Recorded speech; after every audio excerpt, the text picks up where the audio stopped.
Hello all, this is from Manatikudi channel. So today class lo entante we are going to discuss about just introduction about the unconditional statements.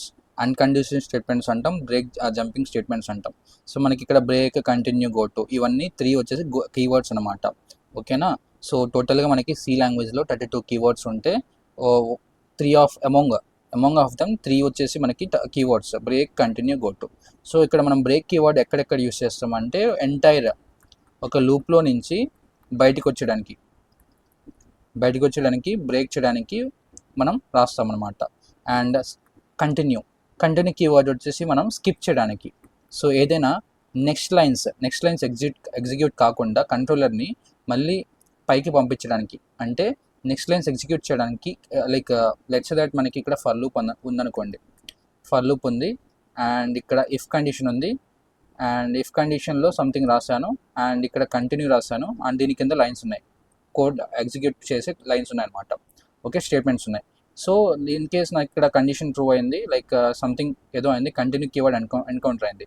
So continue keyword encounter అయిన తర్వాత మనకి ఏంటంటే కింద lines execute కాకుండా controller ఇక్కడి నుంచి పైకి వచ్చేస్తుంది. Hope you understand. So continue keyword ఎక్కడైతే ఎన్కౌంటర్ అవుతుందో నెక్స్ట్ లైన్స్ ఏదైతే ఉన్నాయో ఆ లైన్స్ ఎగ్జిక్యూట్ కావన్నమాట. సో ఇక్కడి నుంచి ఇక్కడికి మళ్ళీ కంట్రోలర్ అనేది పైకి వచ్చేస్తుంది. సో అంటే మనం కంటిన్యూ కీవర్డ్ స్కిప్ చేయడానికి వాడతాం. సో వన్ ఇటరేషన్ స్కిప్ చేయడానికి వాడతాం. ఓకేనా. And next go to keyword. So go to keyword వచ్చేసి మనకి పర్టికులర్గా దీనికి ఒక సింటాక్స్ అయితే ఉంటుంది. నేను అప్కమింగ్ వీడియోస్లో అయితే కంటిన్యూ, బ్రేక్ గురించి నేను ఒక సపరేట్ వీడియో చేస్తాను అండ్ గో టు గురించి నేను ఒక సపరేట్ వీడియో చేస్తాను. గో టు ఏంటిదంటే మనం గో టు కీవర్డ్ ఎక్కడైతే వాడతామో అండ్ దీనికి ఒక లేబుల్ అనేది ఉంటుంది. ఓకేనా. So label name, go to label name ఎక్కడైతే నేను రాస్తానో, సో ఆ లేబుల్ నేమ్ నేను ఎక్కడైతే యూస్ చేస్తానో ఆ లేబుల్ నుంచి మనకి పర్టికులర్ లేబుల్ దగ్గరికి జంప్ అవుతుంది. So even though you have number of lines. So ఈ గో టు లేబుల్, ఇక్కడ లేబుల్ ఉంది. సో ఈ గో టు కీవర్డ్కి లేబుల్కి ఇక్కడున్న మెయిన్ లేబుల్ నేమ్కి మధ్యలో చాలా లైన్స్ ఉన్నాయి అనుకోండి, ఎగ్జిక్యూట్ చేసే లైన్స్ ఉన్నాయి. ఈ లైన్స్ నుంచి మనం ఎగ్జిక్యూట్ చేయనివ్వకుండా ఇక్కడి నుంచి మన లేబుల్కి జంప్ అవ్వడానికి గో టు అనే కీవర్డ్ రాస్తాం. ఓకే, గో టు అనే కీవర్డ్ యూస్ చేసుకుంటాం. ఓకేనా. కంటిన్యూ దేనికి, సో నెక్స్ట్ లైన్స్ మనం ఎగ్జిక్యూట్ చేయనివ్వకుండా నెక్స్ట్ ఇటరేషన్ స్కిప్ చేయడానికి, అంటే నెక్స్ట్ లైన్స్ ఎగ్జిక్యూట్ చేయనివ్వకుండా స్కిప్ చేయడానికి మనం కంటిన్యూ కీవర్డ్ రాస్తాం. అంటే ఇక్కడి నుంచి ఇక్కడికి మీ కంట్రోలర్ అనేది పైకి వెళ్ళిపోతుంది మళ్ళీ నెక్స్ట్ ఇటరేషన్ ఎగ్జిక్యూట్ చేయడానికి మీ ఫర్ లూప్లో. అండ్ బ్రేక్ వచ్చేసి దేనికి, ఇమాజిన్ బ్రేక్ వచ్చేసి ఇక్కడ ఇలా లూప్ ఉందనుకోండి.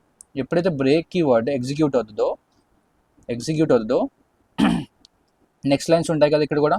సో నెక్స్ట్ లైన్స్ ఉన్నప్పుడు ఏంటిదంటే ఇలా బ్రేక్ కీవర్డ్ ఎన్కౌంటర్ అయినప్పుడు ఇలా పైకి వెళ్ళకుండా బయటకు వచ్చేస్తుంది కంట్రోలర్. ఓకేనా. కంటిన్యూకి బ్రేక్కి తేడా అనేది, బ్రేక్ కీవర్డ్ ఎన్కౌంటర్ అయితే ఎప్పుడైతే మనం బ్రేక్ కీవర్డ్ ఎగ్జిక్యూట్ చేస్తుందో నీ compiler, so it will come out of from the block. ఇది బ్లాక్, ఇక్కడ ఫ్లవర్ బ్రాకెట్ ఓపెన్ చేసి ఫ్లవర్ బ్రాకెట్ క్లోజ్ చేసాం కదా. సో ఈ ఫ్లవర్ బ్రాకెట్ అంటే బాడీ బయటకు వచ్చేస్తుంది. అది కంటిన్యూ అయితే నెక్స్ట్ లైన్స్ ఎగ్జిక్యూట్ చేయనివ్వకుండా నెక్స్ట్ ఇటరేషన్ ఎగ్జిక్యూట్ చేయడానికి, కండిషన్ చెక్ చేయడానికి వెళ్తుంది. So again by even though using continue your for loop will run again, కానీ బ్రేక్ యూస్ చేస్తే for loop will not run again. That is a difference. Okay. So I hope you understand. Upcoming వీడియోస్లో నేను డీటెయిల్గా 2-3 ఎగ్జాంపుల్స్తో break అనే keyword ఎందుకు use చేస్తాం, continue word ఎక్కడికి యూస్ చేస్తాం, జస్ట్ ఒక ఎగ్జాంపుల్ కోడ్ తీసుకొని ఎక్స్ప్లెయిన్ చేయడానికి ట్రై చేస్తాను.